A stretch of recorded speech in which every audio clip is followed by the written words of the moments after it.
Pangalan ni mo, address. Ako si Ako si Disimi Bueno. Wala ko nag-order gina.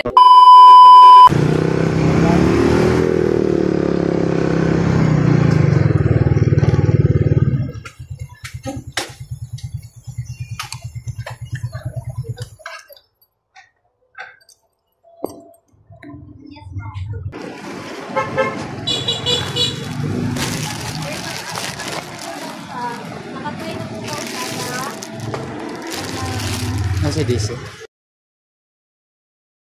Oh my God! Wow!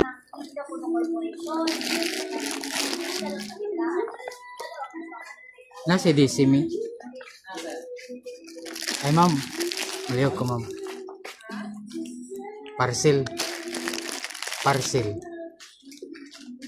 Parcel, sir? DC mi nga Bueno. Kasi mo nakapangalan. Mananong bago ka? Oo, pero wala ko order dito. Dito man ko gikan niya. Ingon sila nga diri ako nagtrabaho. Wala mo ko order. Pila lugar na siya, sir? 360. Hala, tala-tala wala ko order dito, sir. Hala, sir, unsa na nag-order TikTok? Sa Flash?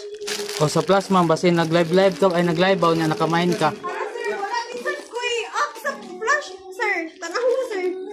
Ay dili mo sa plus, ang plus lang gakuan pero dito ni gikan sa kuan. Sa from Kamote Fresh Juice ba sa kuan. Sa Purok 2 San Juan Balingasag mo ni gikan. Basin nag-mine ka ba? Ay, wala. Ay basin nag-live ba niya nakamain ba basin imong kuan. Kuan man niyo? Sa Facebook? Oh, no. Basin sa imo ning bata, sa ni Wala dito, sir. Ay. Pabuang-buang. Wala siguro sabi ko. Basin nag-live ba unya nakamain bitaw unya unsa ka kanang basin. Hala, direk, di ba? Ang imo anak basin sa imo ning anak. Sir, di ba mag-pop up man na siya kanang ikuan mo kung asa rapit ang address? Wala minsan kaya kung mag-order ko sa TikTok na gid na siya. Kamo mo kabalo na delivery rider man ko. Wala gid ko kapaludan na sir. Igo ra mo ga deliver gud. Tanawa ra gud nga pagkakuana oh.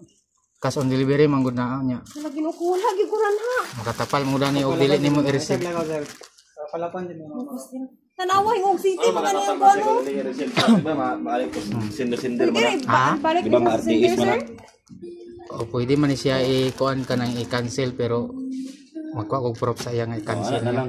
Oh, i-cancel na lang na sir. Wala jud ko nag-order gid na sir ay. RTS mo Kaya na. ako man gay makatapal ani. Makatapal ko ang brihana. Ano na brihi ko. Wrong spelling tagid akong DC. Igol man na dapat. Ah.